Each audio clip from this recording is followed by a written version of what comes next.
जब मनुष्य ने पहली बार एलियंस को देखा तो उनके भयानक रूप से वे दंग रह गए। लेकिन यही एक शैतान जैसे एलियन ने न केवल मानव को सबसे उन्नत विदेशी प्रौद्योगिकी मुफ्त में प्रदान की, बल्कि सभी बीमारियों का इलाज भी कर दिया और पृथ्वी को एक यूटोपिया में बदल दिया। मनुष्य ने इसे सुपर प्रजाति कहा और इसके द्वारा लाई गई हर चीज का आनंद लिया। लेकिन बहुत जल्द वैज्ञानिक काले ने कुछ गड़बड़ महसूस की। उसने पाया कि जब से अलौकिक पृथ्वी पर आए हैं तब से मानव प्रौद्योगिकी में कोई प्रगति नहीं हुई है और अब कोई आविष्कार नहीं हो रहा। उसने जल्दी से इस खोज को अपने वरिष्ठ अधिकारी को रिपोर्ट किया, लेकिन वरिष्ठ अधिकारी ने इस पर ध्यान नहीं दिया। इसे वापस दबा दो, शाओहेई ने तुरंत कारण पूछा, लेकिन उच्च स्तरीय व्यक्ति ने कहा कि उसे खुद नहीं पता। इससे शाओहेई और भी उलझन में पड़ गया। चाओजू की असल मंशा को समझने के लिए उसने ढेर सारी किताबें पढ़ना शुरू किया। आखिरकार उसे एक चौंकाने वाला खुलासा मिला। असल में किताबों में पहले से ही चाओजू द्वारा पृथ्वी के दौरे का जिक्र था, लेकिन मानव के पूर्वज इसे शैतान कहते थे। क्या उसने पृथ्वी के साथ कुछ भयानक किया है? तभी प्रेमिका ने शाओहाई को बताया कि सुपरमास्टर कल एक पार्टी आयोजित कर रहा है जिसमें सभी देशों के नेतागण आमंत्रित हैं और प्रेमिका भी आमंत्रित सूची में शामिल है। शाओहाई ने तुरंत प्रेमिका से अनुरोध किया कि वह उसे भी अपने साथ ले जाए। पार्टी में शाओहाई ने सबके सामने सुपरमास्टर से पूछा कि उसने मानव प्रौद्योगिकी को क्यों बंद किया और चुपके से कुछ संसाधन क्यों ले गया। ये देखकर आशा से परे था कि सुपर गुरु ने न केवल टाला नहीं बल्कि साफ साफ स्वीकार किया कि ये सब केवल मानवता के लिए है। उसने प्रौद्योगिकी को ब्लॉक किया ताकि मानव के पास आत्म परिहार की क्षमता न हो, क्योंकि यह मानवता की सभी समस्याओं को हल कर सकता है। इंसान केवल जीवन का आनंद लेना जारी रख सकते हैं और जो प्रजातियां ले जाई गई हैं वे केवल प्रदर्शनी के लिए हैं। इसका और कोई मतलब नहीं है। ये देखते हुए कि सभी लोग अब भी आशंका में थे, सुपर लीडर ने खुद को मानवता के लिए महत्वपूर्ण साबित करने का प्रयास किया। डॉक्टर ने बिना किसी बुरी मंशा के एक गर्भवती महिला को उदाहरण के रूप में चुना। उसने कहा कि वह उसे गर्भ में पल रहे बच्चे का एक जीन परीक्षण कर सकती है ताकि बच्चे के स्वास्थ्य को सुनिश्चित किया जा सके। ये कहकर उसने गर्भवती महिला को गोल पेट पर हाथ रखने के लिए कहा और तुरंत एक चमकदार सफेद रोशनी काली रात को चीर कर निकल पड़ी, जिससे गर्भवती महिला चौंक उठी।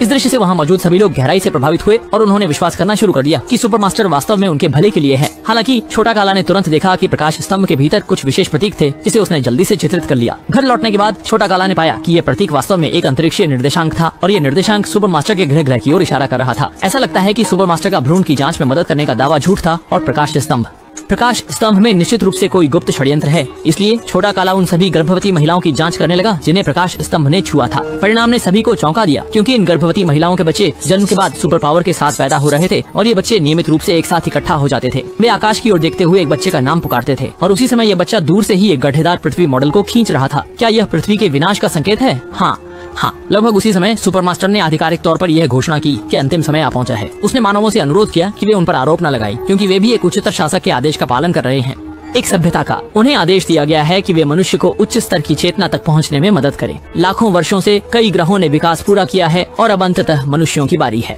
अब से मनुष्य के बच्चे मनुष्यों से संबंधित नहीं होंगे। पृथ्वी पर अब कोई बच्चा जन्म नहीं लेगा। शेष वयस्क पृथ्वी पर अंतिम पीढ़ी के मनुष्य होंगे। आगे के दिन वे अपनी इच्छा से व्यवस्थित करेंगे, उनमें कोई हस्तक्षेप नहीं करेंगे। जैसे ही ये कहा गया, बच्चे हवा में तैरने लगे। माता पिता उन्हें रोकने की कोशिश करने लगे, लेकिन वे असमर्थ थे। और अधिक निराशाजनक बात ये थी कि सभी गर्भवती महिलाओं के पेट के बच्चे भी अचानक गायब हो गए। इसलिए धरती पर अब बच्चों की हंसी नहीं रही। मानवता अंत के उलटी गिनती में प्रवेश कर चुकी है। निराशा के बीच छोटे हीरो को एक उपाय सूझा। उसने पाया कि सुपर हर कुछ समय बाद एक झुंड पशुओं को ले जाता है। इसलिए उसने अपनी प्रेमिका से खुद को वैक्यूम बैग में बंद करवाया और सफलतापूर्वक विदेशी अंतरिक्ष यान में प्रवेश कर लिया। वह ब्रह्मांड की गहराइयों में जाकर सुपरमास्टर के असली इरादों का पता लगाना चाहता था, ताकि मानवता के लिए एक उम्मीद की किरण खोज सके। 45 दिन की लंबी यात्रा के बाद वह आखिरकार पृथ्वी से 10,000 प्रकाश वर्ष दूर चैनकिदा स्टार तक पहुंच गया। उसने जल्दी से वैक्यूम बैग से बाहर निकलकर ऊर्जा पूर्ति की। दुर्भाग्य से वह सुपरमास्टर द्वारा खोज लिया गया, लेकिन आश्चर्यजनक रूप से सुपरमास्टर उसकी मौजूदगी को नहीं देख पाए, क्योंकि उसकी हत्या करने के बजाय उन्होंने खुले तौर पर शाओफे को सब कुछ बताया। उन्होंने मानवता को भलाई दी, सिर्फ उन्हें अस्थायी रूप से बेहोश करने के लिए, और उनका असली उद्देश्य मानव सभ्यता का अंत करना था। धरती के जन्म से ही यह सब तय था। सुपर लॉर्ड ने उसे बताया कि विशाल ब्रह्मांड में एक सर्वोच्च सभ्यता है जिसे सुपर इंटेलिजेंस कहा जाता है। सुपर लॉर्ड सभ्यता सिर्फ मानव सभ्यता का विस्तार और उत्थान है।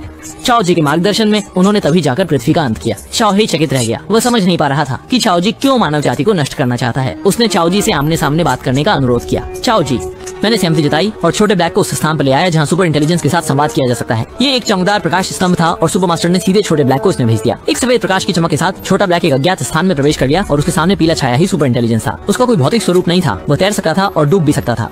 अलग नहीं हो सकने वाला चेतना का समुच्चय। अगर सुपर इंटेलिजेंस सभ्यता को निरंतर विकसित करना है तो उसे ब्रह्मांड में उच्च आयाम की जीवन चेतना की तलाश करनी होगी, जो नई ताजगी के रूप में काम कर सके। लेकिन मानव चेतना अभी तक आवश्यक आयाम तक विकसित नहीं हुई है। इसलिए उन्होंने सुपर लॉर्ड्स को मानव को पालने के लिए भेजा था और गुप्त रूप से गर्भवती महिलाओं के साथ छेड़छाड़ की, ताकि मानव बच्चों में उच्च आयाम की चेतना हो। लेकिन वे मर नहीं गए, सिर्फ उनकी चेतना सुपर इंटेलिजेंस का हिस्सा बन गई। उन्होंने अनगिनत ग्रहों के विकास पर नजर रखी है, लेकिन मानव आत्मा अभी भी सुपरमास्टर का सम्मान अर्जित करती है। इसी के चलते सुपरमास्टर ने शाओहेई को जहाज पर रहने का निमंत्रण दिया, ताकि वह अंतिम मानव के रूप में बच सके। हालांकि शाओहेई ने इसे अस्वीकार कर दिया। उसने कहा कि उसका ठिकाना पृथ्वी है। उसने ऊपर जाने का निर्णय लिया।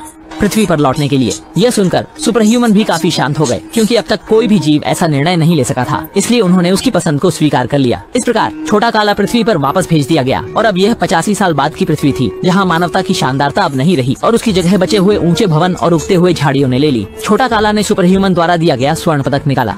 रिकॉर्डिंग मानवता के अंतिम समय को दर्ज करने की तैयारी है। तभी उसने देखा कि दूर पहाड़ पर एक प्रकाश स्तंभ में एक बच्चा है जो पागलों की तरह पृथ्वी की सारी ऊर्जा अवशोषित कर रहा है। जमीन के धंसते देखकर छोटे काले को एहसास हुआ कि पृथ्वी का जीवन अंत की ओर बढ़ रहा है और वह तुरंत जमीन पर ढह गया। पृथ्वी के विनाश के अंतिम क्षण में उसने सुपर लीडर से मानवता के कुछ निशान छोड़ने की प्रार्थना की। वह नहीं चाहता था कि मानव सभ्यता इस तरह ब्रह्मांड से गायब हो जाए। मानवता के प्रति सम्मान के कारण सुपर लीडर ने खुशी खुशी सहमति दी। उसने छोटे काले की चेतना से एक गाना डाउनलोड किया।